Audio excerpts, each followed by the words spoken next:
کفار کے ہاتھوں قتل ہو جانے کو شہید کہا جاتا ہے۔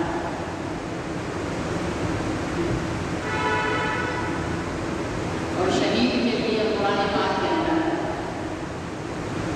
اللہ تعالیٰ نے یہ فرمایا ہے کہ تم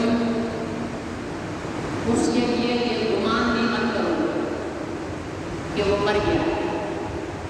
وَلَا تَحْسَبَنَّ الَّذِينَ قُتِلُوا فِي سَبِيلِ اللَّهِ أَمْوَاتًا، اور تم گمان بھی نہ کرو کہ جو اللہ کے راستے میں قتل کیے گئے ہیں وہ مردہ ہے۔ یعنی انہیں مردہ کہنا یہ تو دور کی بات ہے، ان کے لیے یہ سوچنا بھی منع ہے کہ یہ مرے ہوئے۔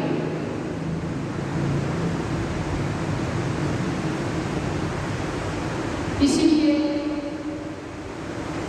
اسلام میں ہر صاحب ایمان کے لیے شہادت کی موت ایک باعث فخر اور قابل رشک موت ہے۔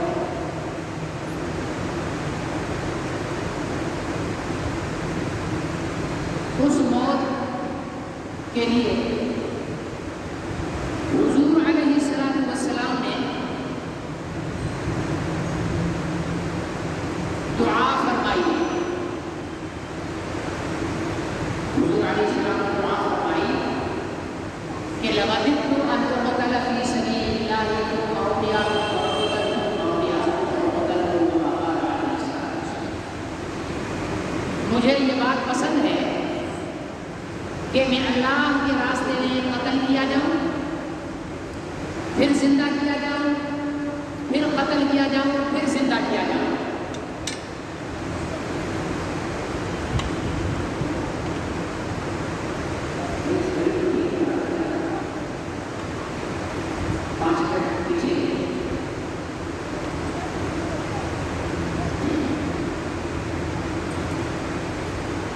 تو یہ شہادت کی موت جو ہے اور اسلام کی تاریخ شہداء سے بھری ہوئی ہے۔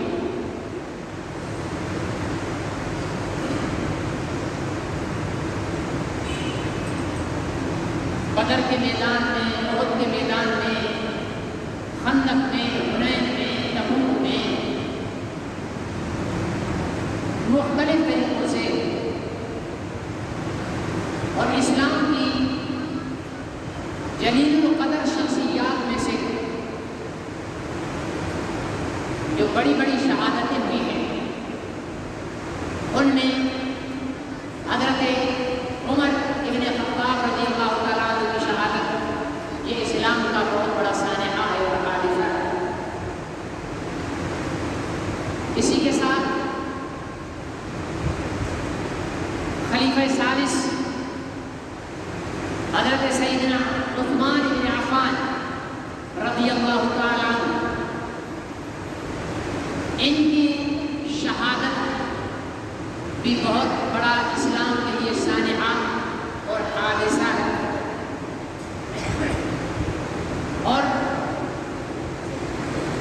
صرف حادثہ نہیں ہے بلکہ مظلومانہ شہادت ہے۔ حضرت عثمان رضی اللہ 18 ذی الحجہ کو حضرت عثمان رضی اللہ تعالیٰ عنہ کی شہادت ہوئی مدینہ منورہ کے اندر۔ حضرت عثمان حضور علیہ السلام کے دوہرے داماد ہیں، دوہرے داماد یعنی حضور علیہ السلام کی دو صاحبزادیاں یکے بعد دیگرے، پہلے ایک صاحبزادی کا نکاح حضرت عثمان نے فرمایا، پھر دوسری وہ ان کا انتقال ہو گیا، پھر دوسری صاحبزادی کا نکاح حضرت عثمان رضی اللہ تعالیٰ عنہ سے کیا۔ اس لیے حضرت عثمان کو ذی النورین کہا جاتا ہے، دو نوروں والا۔ حضور علیہ السلام کی صاحبزادیوں کو نور کہا گیا ہے، تو ذی النورین. اور اس کے بعد حضور علیہ السلام نے فرمایا تھا کہ اگر میری اور بیٹی ہوتی تو وہ بھی میں عثمان تمہارے نکاح میں دے گا. حضرت عثمان رضی اللہ تعالیٰ عنہ آپ کی حیا اور آپ کا شرم بے مثل تھا.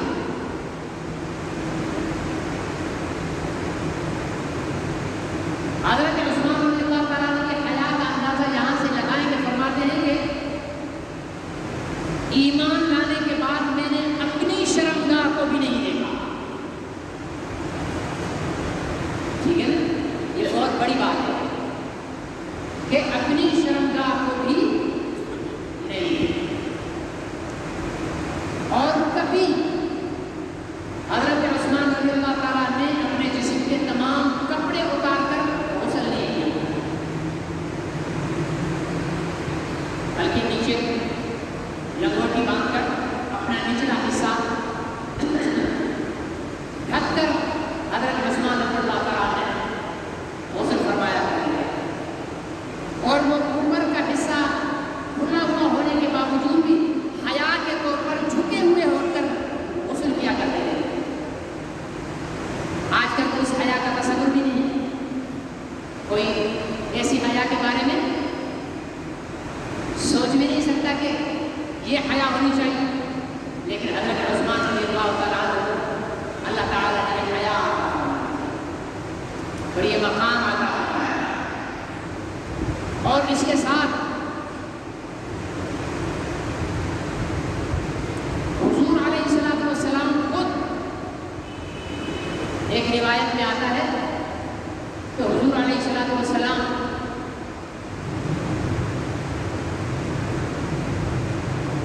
اپنے گھر میں لیٹے ہوئے، آپ کی یہ پنڈلیاں کھلی ہوئی، یہ پنڈلی ہے یہ کھلی ہوئی، چادر ہٹی ہوئی.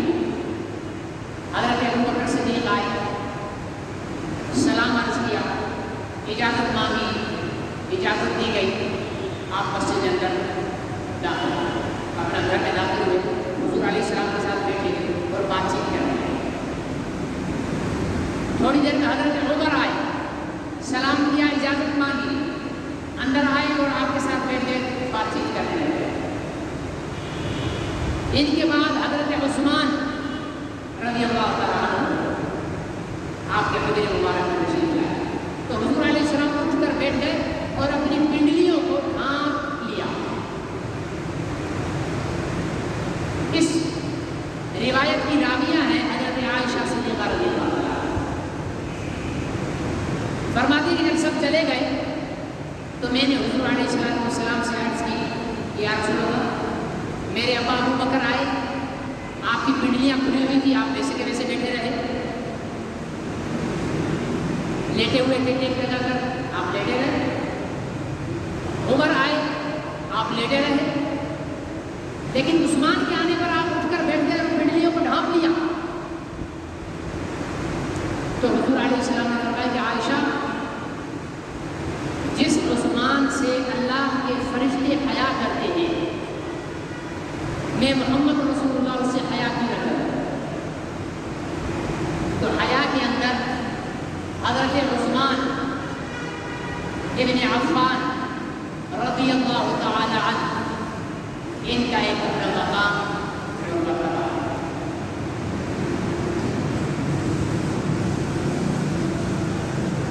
حضرت عثمان رضی اللہ تعالی عنہ کی خصوصیات میں سے جو کسی اور صحابی کے اندر نہیں، ایک خصوصیت تو یہ تھی کہ حضور علیہ السلام کی 2 بیٹیاں آپ کے نکاح میں ہیں، دوسرے کسی کو یہ اعزاز حاصل نہیں. دوسرا یہ کہ صلح حدیبیہ کے موقع پر، صلح حدیبیہ کے موقع پر جب حضرت عثمان رضی اللہ تعالیٰ عنہ کو حضور علیہ السلام نے مکہ مکرمہ بھیجا کفار سے بات چیت کرنے کے لیے، تو وہاں کفار نے سردار، کیونکہ حضرت عثمان بھی اپنی قوم کے سردار تھے،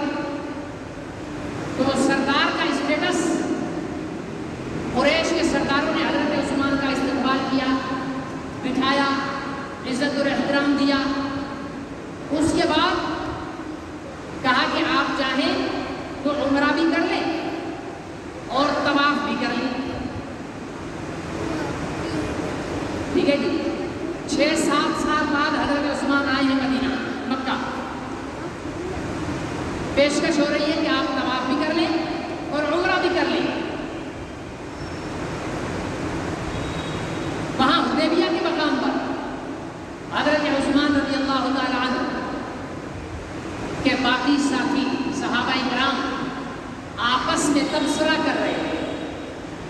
کیا کہنے لگے کہ یار عثمان کے تو مزے، وہ کعبۃ اللہ کا طواف کر رہے ہوں گے، وہ عمرے کر رہے ہوں گے، ان کے تو مزے ہو گئے. تو حضور علیہ السلام نے جب صحابہ اکرام سے یہ سنا تو حضور علیہ السلام نے بڑی قیمتی بات فرمائی، ایسی بات جس سے حضور علیہ السلام کا حضرت عثمان رضی اللہ تعالیٰ عنہ پر اعتماد ظاہر ہوتا ہے. کیا فرمایا؟ فرمایا کہ مجھے نہیں لگتا کہ عثمان ہمارے بغیر طواف کرے گا یا عمرہ کرے گا، مجھے نہیں لگتا. اچھا، انہوں نے پیشکش کر لی تھی کفار نے کہ آپ طواف کریں، آپ عمرہ کریں، ہم آپ کو منع نہیں کریں گے. تو حضرت عثمان نے کیا جواب دیا؟ فرمایا کہ یہ ممکن ہی نہیں کہ میں طواف کروں یا عمرہ کروں جبکہ میرے آقا اور میرے سردار حضرت محمد رسول اللہ صلی اللہ علیہ وسلم کو حدیبیہ پر روکا گیا. اس لیے یہ ممکن نہیں ہے میں طواف کروں. مصر کے کچھ منافقین اور شر پسندوں نے حضرت عثمان رضی اللہ تعالیٰ عنہ کے خلاف ایک سازش بنائی کہ جناب مصر کا گورنر تبدیل کیا جائے. حضرت عثمان نے حضرت ابو بکر صدیق رضی اللہ تعالیٰ عنہ کے بیٹے محمد بن ابی بکر کو گورنر بنایا مصر کا، اور اس گورنر کو معزول کر دیا. یہ جو حضرت عثمان سے بغض رکھنے والا ٹولہ تھا، انہوں نے ایک سازش کی، حضرت عثمان کے غلام کو خرید لیا، حضرت عثمان کی انگوٹھی جو مہر لگانے والی تھی وہ چرا لی، اور ایک بندے کو خط لکھ کر دے دیا اس گورنر کے نام کہ میں عثمان یہ خط لکھ کر بھیج رہا ہوں، محمد ابن ابو بکر جیسے آئیں ان کو قتل کر. حضرت عثمان کے نام سے خط لکھا گیا. یہ شخص محمد بن ابی بکر بھی سفر کر رہے ہیں، وہاں سے یہ ایک شخص تیز دوڑتا ہوا جا رہا ہے. کسی نے پوچھا بھائی کہاں جا رہے ہو؟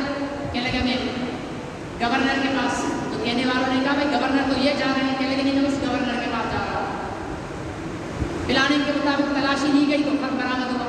حضرت محمد بن ابو بکر نے جب خط پڑھا تو ان کو غلط فہمی ہوئی کہ اچھا نعوذ باللہ حضرت عثمان میرے ساتھ دھوکہ کر رہے ہیں، میرے کو گورنر بنا رہے ہیں، ان کو خط لکھ رہے ہیں. اس شخص کو بھی پکڑا، حضرت عثمان کے پاس آ گئے. امیر المومنین آپ نے یہ کیا فرمایا کہ ایسا کبھی بھی نہیں ہو سکتا کہ میں عثمان ابن عفان کسی کے ساتھ دھوکہ کروں. بس اس بات کو بنیاد بنا کر بلوائیوں نے حضرت عثمان ابن عفان رضی اللہ تعالیٰ عنہ خلیفہ سعود کا محاصرہ کر لیا، اور یہ محاصرہ بڑھتے بڑھتے بڑھتے طویل ہوتا گیا، مہینوں کا. ایک وقت ایسا آیا کہ حضرت عثمان رضی اللہ تعالیٰ عنہ نے کھانے پینے کی چیزوں کو بند کر دیا ہے.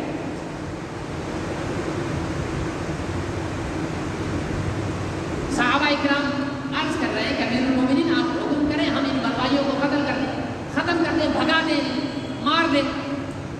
تو سیدنا عثمان ابن عفان رضی اللہ تعالیٰ عنہ فرمانے لگے کہ میں نہیں چاہتا کہ میں اپنے محبوب صلی اللہ علیہ وسلم کی پاک زمین کو مسلمانوں کے دو گروہوں میں جنگ کروا کر خون سے رنگین کروں، کہ میں اپنے آپ کو بچانے کے لیے، کیونکہ سامنے والے جو تھے تو وہ بھی مسلمان باغی تھے. تو فرمایا کہ یہ نہیں ہو سکتا. 40 دن تک حضرت عثمان رضی اللہ تعالیٰ عنہ کا کھانا پینا بند رکھا گیا. اللہ کی شان ہے جس عثمان نے مدینہ منورہ کا میٹھا کنواں خرید کر اہل مدینہ کے لیے پانی کا بندوبست کیا گیا، اسی عثمان پر پانی کو بند کر دیا. اور پھر حضرت عثمان رضی اللہ تعالیٰ عنہ کی حفاظت کے لیے حضرت علی نے اپنے دونوں فرزندان حضرت حسن اور حضرت حسین رضی اللہ تعالی عنہما ان کو کھڑا کر دیا کہ کوئی بلوائی ان تک نہ پہنچے. بعض لوگ صحابہ اکرام میں اختلاف دکھانے کی کوشش کرتے ہیں. پہلی بات تو یہ کہ صحابہ اکرام میں کوئی اختلاف نہیں، اور اگر اختلاف ہے بھی صحیح تو ہماری اتنی اوقات نہیں کہ دو بلند پایا صحابہ کے اختلاف میں ہم فیصلہ کریں. جب ابا اور دادا میں کوئی لڑائی چل رہی ہو تو بیٹا اس کی یہ اوقات نہیں کہ فیصلہ کرے کہ میرا ابا صحیح ہے یا میرا دادا صحیح ہے. تو یہ تو صحابہ اکرام ہمارے باپ داداؤں سے شان اور رتبے میں منزلت میں بلند ہیں، برتر ہیں، اعلیٰ ہیں، افضل ہیں. تو ہم کون ہوتے ہیں آج بیٹھ کر یہ بحث کریں کہ حضرت عثمان میں اور حضرت علی میں اور فلاں صحابی میں امیر معاویہ میں یہ اختلاف تھا، یہ لڑائی تھی. وہ ہم سے بہت بلند ہے. اور حضرت عثمان کی پہرے داری کے لیے حضرت علی نے اپنے صاحبزادوں کو کھڑا کر کے اہل اسلام کو یہ پیغام دے دیا کہ میرے لیے عثمان کتنے اہم اور قابل احترام ہیں. ایسے موقع پر جب کہ دشمن سامنے کھڑا ہے، گھیرا ڈال کر وہاں اپنے بیٹوں حسنین کریمین کو کھڑا کر دیا کہ یہاں تم رہو، ان کی حفاظت کرو. تو میرے عزیز دوست اور محترم بزرگوں، اللہ تعالیٰ نے حضرت عثمان رضی اللہ تعالیٰ عنہ کو 18 ذی الحجہ کو شہادت کی سعادت عطا فرمایا. عموماً ہم مسلمانوں کا یہ مطالبہ ہوتا ہے کہ جی حضرت عثمان کی شہادت پر سرکاری تعطیل ہونی چاہیے، حضرت عمر کی شہادت پہ سرکاری تعطیل ہونی چاہیے، حضرت علی کی شہادت پہ سرکاری تعطیل، ابو بکر صدیق کی شہادت پہ سرکاری چھٹی ہونی چاہیے.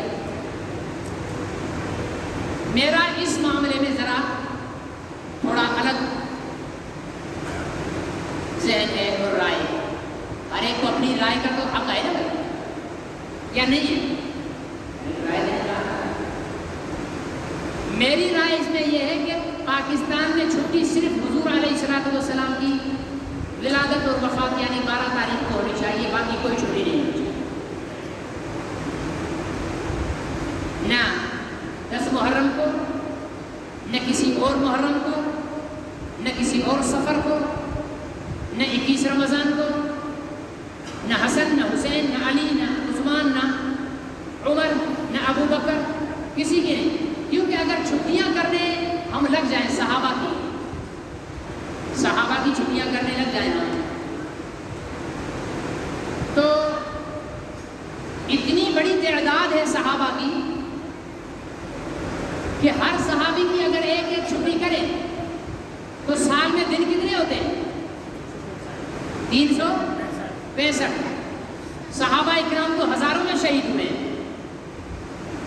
پھر ہر صحابی کی چھٹی کی جائے تو سارا سال ہی چپ بیٹھے رہو گھر پہ، دفاتر کی چھٹی، ٹھیک ہے نا جی؟ پھر تو کام ہی نہیں ہو سکے گا. اس لیے ان چھٹیوں کے رپڑے میں نہ پڑو. چھٹی صرف ایک ہستی کے لیے ہونی چاہیے جس کا کوئی ہم پلہ، ہم سر، برابر رتبے میں، شان میں، مقام میں، عزت میں نہیں ہے، اور وہ ہے ذات حضرت محمد الرسول اللہ صلی اللہ علیہ وسلم کی. بس ان کی چھٹی کی جائے.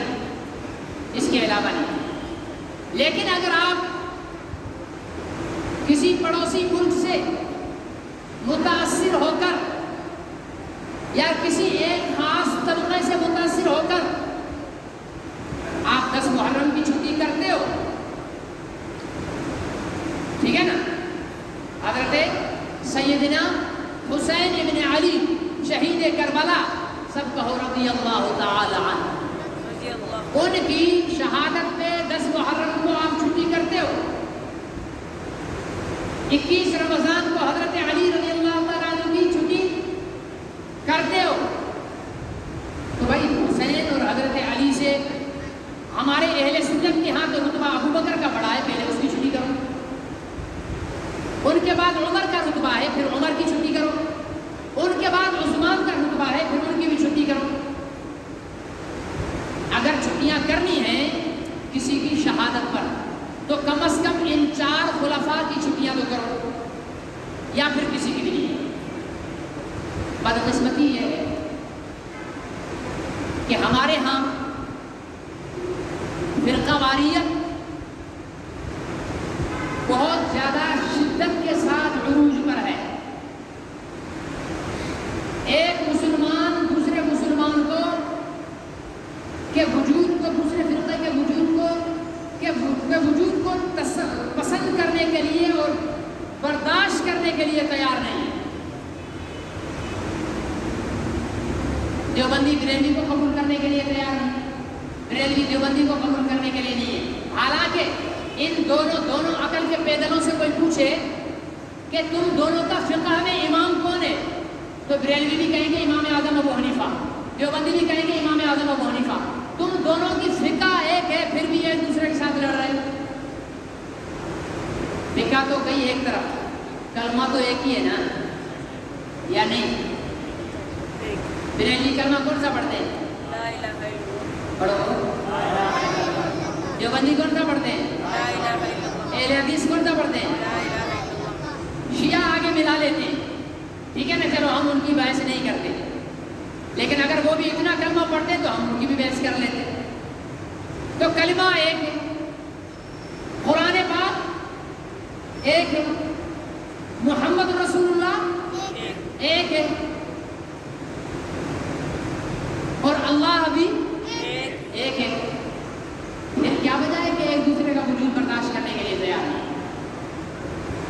بریلوی دیوبندی کے پیچھے نماز پڑھنے کے لیے تیار نہیں، دیوبندی بریلوی کے پیچھے نماز پڑھنے کے لیے تیار نہیں، اہل حدیث حنفی کے پیچھے نماز پڑھنے کے لیے تیار نہیں، حنفی اہل حدیث کے پیچھے نماز پڑھنے کے لیے تیار نہیں، ایک دوسرے کے ساتھ گتھم گتھا لگے پڑے ہیں۔ بھائی نماز تو اللہ کی پڑھتے ہو، دیوبندی کی نہیں پڑھتے نا، یا نماز بھی دیوبندی اگر بریلوی کی مسجد میں جائے گا تو وہ بریلوی کی نماز ہو جائے گی۔ اچھا مسجد کس کا گھر ہے؟ اللہ کا ہے، تو جو بھی اللہ کا بندہ ہے وہ اللہ کے گھر میں آئے اور نماز پڑھے۔ اور سب سے زیادہ ہمارے ملک میں جو شدت پائی جاتی ہے وہ پائی جاتی ہے اہل سنت اور اہل تشیع کے درمیان، یعنی شیعہ اور سنی، ان پہ بہت زیادہ تشدد اور مار دھاڑ پائی جاتی ہے۔ میں اس بحث میں نہیں پڑھتا، نہ میرا یہ موضوع ہے کہ میں آپ سے نعرے لگواؤں کہ کافر کافر شیعہ کافر، یہ میرا ٹاپک نہیں ہے، میرا عنوان نہیں ہے۔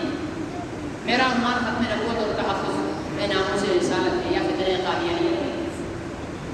لیکن ایک بات سوچنے والی ہے کہ جیسے ذی الحجہ گزرتا ہے، محرم قریب آتا ہے، پاکستان میں ایک خوف کی فضا قائم ہو جائے اور ایک طبقے کے ساتھ امتیازی سلوک برتا جاتا ہے، ان کے لیے خصوصی رعایات دی جاتی ہیں، ایک طبقے پر تراویح پڑھنے پر بھی پابندی ہے، ایک طبقے کی مسجدوں کو بھی تالے لگائے گئے ہیں۔ جن کی مسجدوں کو تالے لگائے گئے ہیں، جن کی تراویح پر پابندی ہے، وہ اس ملک کا 98% ہے۔ اہل سنت سنی پاکستان میں 98% ہے، اور جس کو آزادی دی جاتی ہے، کرونا نہ ہو، بلا سے ایٹم بم پھوٹ جائے، لیکن محرم کے مہینے کے اندر مکمل آزادی ہے۔ آپ مجلسیں کرو، آپ ماتمی جلوس نکالو، کچھ بھی کرو، کرونا آپ کو کچھ نہیں کہے گی۔ مجھے بھی کوئی اعتراض نہیں، آزاد ہے، ہر ایک کا اپنا نظریہ ہے، اپنی سوچ ہے. میں اپنی سوچ اور اپنا نظریہ کسی اہل تشیع پر تھوپ نہیں سکتا، ٹھیک ہے نا. کسی شیعہ پر میں اپنا سنی نظریہ مسلط نہیں کر سکتا. میں بندوق اٹھا کر اس سے ابو بکر صدیق کی تعریف نہیں کروا سکتا. نہ کرو، تمہارا دل نہیں مانتا، نہیں کرو تعریف، ٹھیک ہے. تم عمر فاروق کی تعریف نہیں کرو، تمہارا نظریہ ہے. تم حضرت علی کی تعریف میں زمین و آسمان کے کلامیں ملانا چاہتے ہو، ملاؤ. تم حضرت علی سے محبت کی مالا جپتے ہو تو بے شک آپ دعوے کرتے رہو، لیکن یہ تو دنیا بھی جانے گی کہ ایک آدمی حضرت علی سے محبت کا دعویٰ کر رہا ہے اور سلفی کا سوٹا لگا رہا ہے، اور دوسرا آدمی حضرت علی سے محبت کا دعوے دار ہے اور وہ مسجد میں ہے، تو دنیا خود سمجھ لے گی کہ سوٹے لگانے والا علی کا سچا حقدار نہیں ہے. جو مسلح پر ہے وہ علی کا سچا چاہنے والا ہے. ایک آدمی حضرت حسین رضی اللہ تعالیٰ عنہ سے محبت کا دعویٰ کر رہا ہے، ٹھیک ہے نا، اور اس کے شہادت کے غم میں گھڑا جا رہا ہے، لیکن نماز اس کے قریب سے نہیں پھٹکتی، قرآن اس کو پڑھنا نہیں آتا ہے، روزہ کبھی اس نے رکھا نہیں ہے، مسجد کا اس نے کبھی رخ نہیں کیا، چرس اور بھنگ میں ہر وقت مصروف رہتا ہے. اور دوسرا شخص ہے جو زیادہ شور تو نہیں مچاتا، زیادہ نعرے بھی نہیں لگاتا، حضرت امام حسین کے غم میں کوڑا بھی نہیں جاتا ہے، ٹھیک ہے نا جی. لیکن وہ یہ سوچتا ہے کہ میں اس نماز کی پابندی کروں جس نماز کو پڑھتے امام حسین نے اپنی گردن کٹوائی تھی. تو دیکھنے والا خود ہی سمجھ لے گا کہ امام حسین کے زندگی کے آخری عمل کو زندہ کرنے والا جو ہے وہی امام حسین کا چاہنے والا ہے. بات سمجھ آ رہی ہے؟ فرقہ واریت پر نہ لے جانا اس کو، میں بات سمجھانے کے لیے کر رہا ہوں. لڑائی تب شروع ہوتی ہے ہماری طرف سے تو الحمدللہ حضرت علی رضی اللہ تعالیٰ عنہ بے مثال اور جلیل القدر عظیم المرتبت خلیفہ رسول ہیں. مانتے ہو حضرت علی کو؟ مانتے ہیں. جلیل القدر صحابی ہیں. ہم حضرت علی تو دور کی بات، حضرت علی کے پیر کی دھول کی بھی توہین کرنا نہیں پسند کرتے، گناہ سمجھتے ہیں. نہ حضرت حسین، ہم حضرت حسین کو اپنی آنکھوں کا نور سمجھتے ہیں، حضرت حسن کو آنکھوں کا نور سمجھتے ہیں، حضرت بی بی فاطمہ الزہرا کو آنکھوں کا نور سمجھتے ہیں. تم ابو بکر صدیق کو آنکھوں کا نور نہ سمجھو، تم حضرت علی عثمان کو آنکھوں کا نور نہ سمجھو، تم حضرت عمر کو آنکھوں کا نور نہ سمجھو، تم حضرت عائشہ صدیقہ کو اپنی آنکھوں کا نور نہ سمجھو، لیکن گالی تو نہ دو نا. صحیح ہے، گالی تو نہ دو، بس بات ختم. آپ کا عقیدہ ہے، آپ جو کچھ کرو، اگر علی کو خدا مانو گے تو کافر ہو جاؤ گے. صحیح ہے یار؟ جو علی کو خدا مانے وہ مسلمان رہ سکتا ہے. خدا کتنے؟ اس کا کیا نام ہے؟ بولو. اللہ کے علاوہ کوئی شریک ہے اس کی عبادت میں، اس کی بندگی میں، دینے میں، لینے میں، کسی چیز میں اس کا کوئی شریک نہیں ہے. ارے ہم تو محمد رسول اللہ کو بھی اللہ کا بندہ مانتے ہیں، تم علی کو کیسے خدا مانو گے؟ علی کو بڑھاؤ، اتنی شان بیان کرنی ہے کرو، نہیں آتی تو ہم سے پوچھ لو، ہم بیان کریں گے. ہم فضائل بیان کریں گے امام حسین کے، تم اپنی امام بارگاہ میں بلاؤ، ہم وہاں بھی بیان کریں گے حضرت حسین کے فضائل، حضرت علی کے فضائل، حضرت عثمان کے فضائل، حضرت عمر کے فضائل.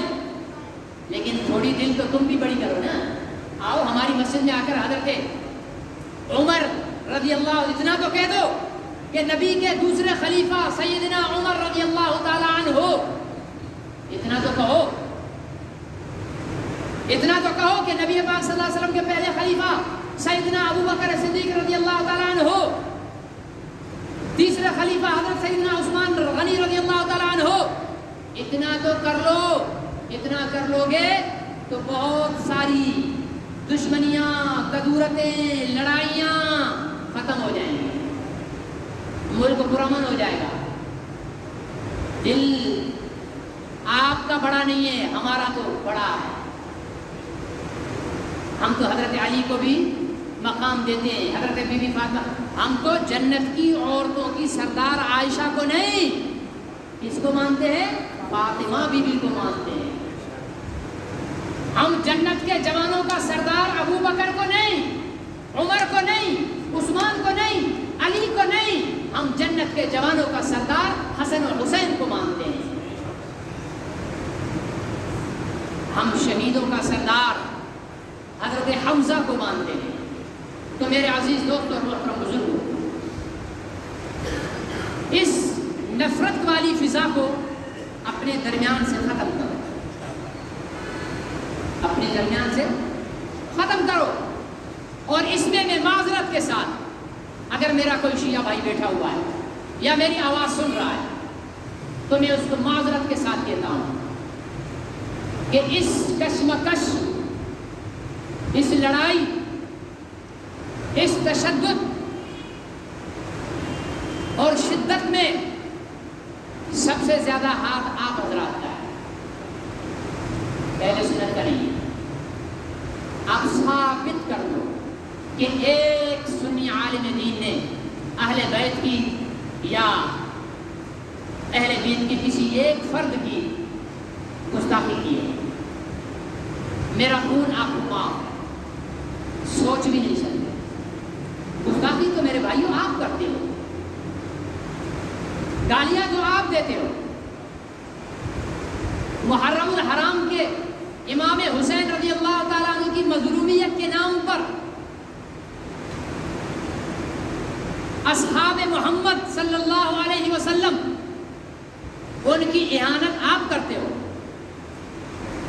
آپ یہ کرنا چھوڑ دو، معاملہ ختم ہو گیا، لڑائی نہیں ہوگی. یہ ماتمی جلوس آج سے تو نہیں شروع ہے نا، یہ مجلسیں آج سے تو نہیں شروع ہے نا، یہ تو صدیاں بیت گئی ہے، چلتی آ رہی ہے. لیکن یہ شدت اب کیوں ہے؟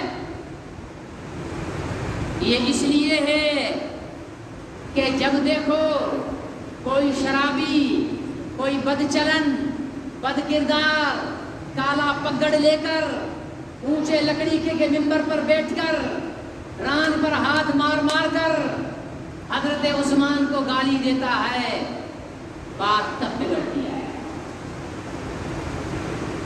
حضرت ابو بکر کو گالی دیتا ہے، بات تب بگڑتی ہے.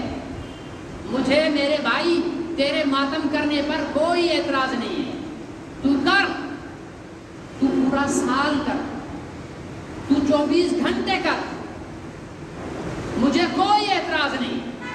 چھریاں کم ہو تو میں دینے کے لیے تیار ہوں، از راہ محبت کہ دیکھو عاشق حسین ہے، غم حسین میں بیچارہ اپنے آپ کو مار رہا ہے، چلو 2 چھریاں میں بھی تیز کر کے دے دوں، اس کے لیے بھی تیار ہوں.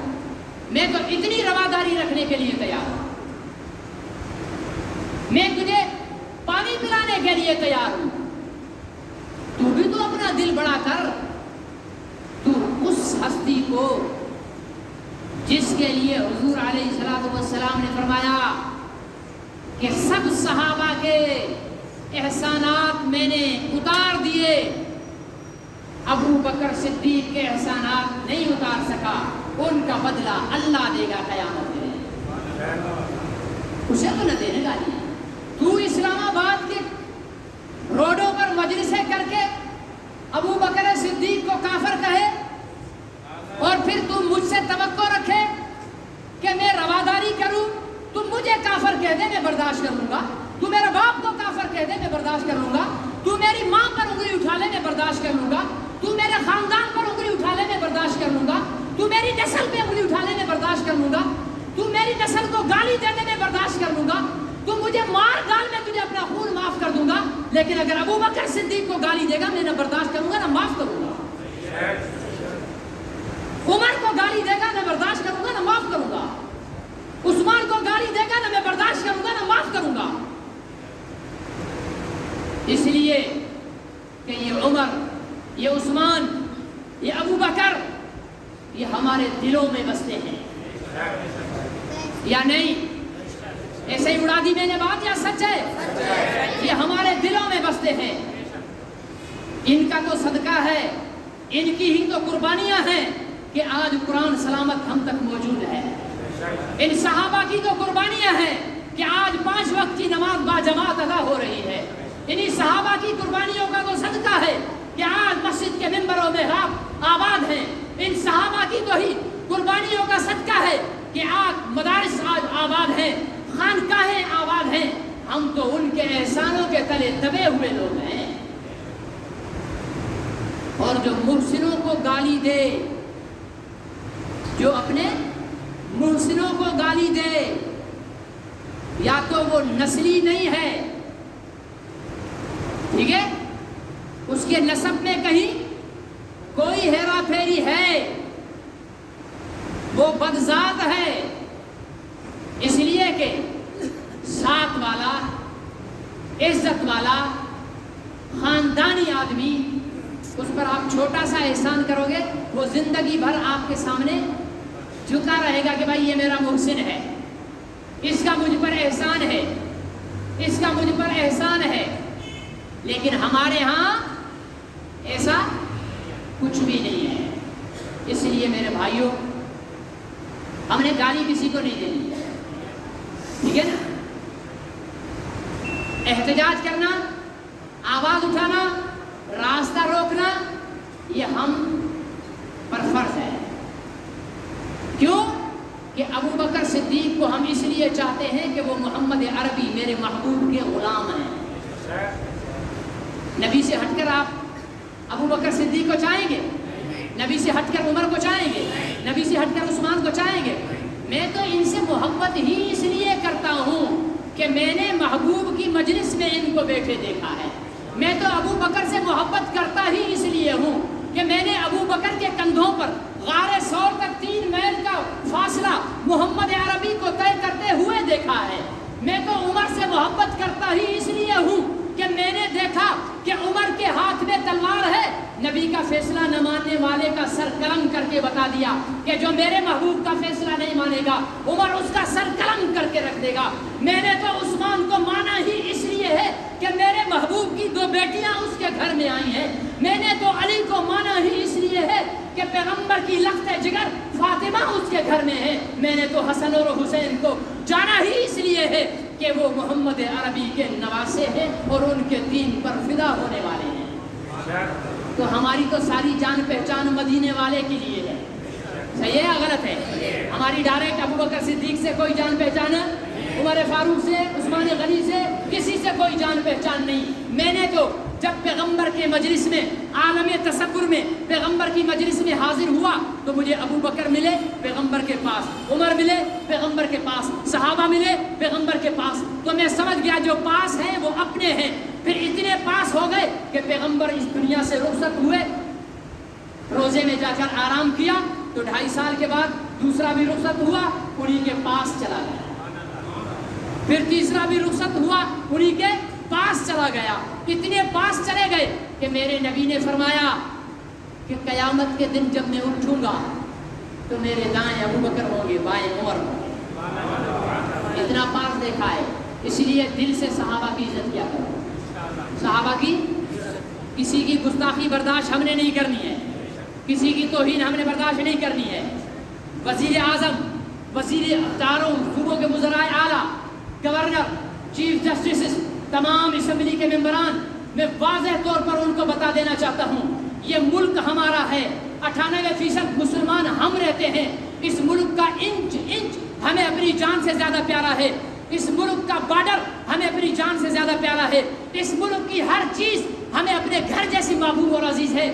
لیکن ایک بات یاد رکھ لو, یہ ملک ہمیں صحابہ سے زیادہ عزیز نہیں ہے. یہ ملک ہمیں محمد رسول اللہ سے زیادہ عزیز نہیں ہے. ایک ملک نہیں, کروڑوں ملک صحابہ اکرام کی پیروں کی دھول پر قربان کرتے ہیں. تم ایک وزیر اعظم نہیں, تم ایک چیف جسٹس نہیں, تم ایک آرمی چیف نہیں, تم چاروں صوبوں کے ایک ایک وزرائے اعلیٰ نہیں. تمہارے سارے خاندان, تمہاری نسلیں, آنے والے حکمران سارے ملا کر بھی حضرت علی کی پیروں کی خاک پر قربان کر دیں گے. ہمیں صحابہ اتنے پیارے ہیں. اس لیے اس ملک میں صحابہ کی عزت اور عظمت ہونی چاہیے، اس ملک میں صحابہ اکرام کے ناموس کا تحفظ ہونا چاہیے، اس ملک کے اندر صحابہ اکرام پر بھونکنے والی زبانوں کو. پچھلے دنوں عمران خان صاحب ایک قانون لا رہے تھے کہ جو کسی کا ریپ کرے گا تو اس کا آلہ تناسل کاٹ دیا جائے گا، ختم کر دیا جائے گا، مرد ہی نہیں رہے گا.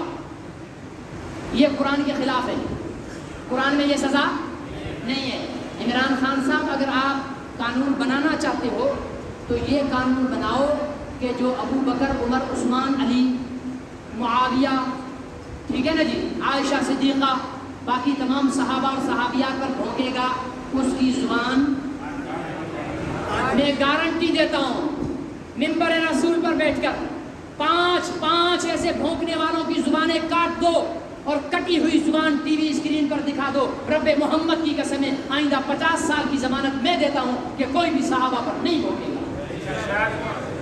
اللہ مجھے راہ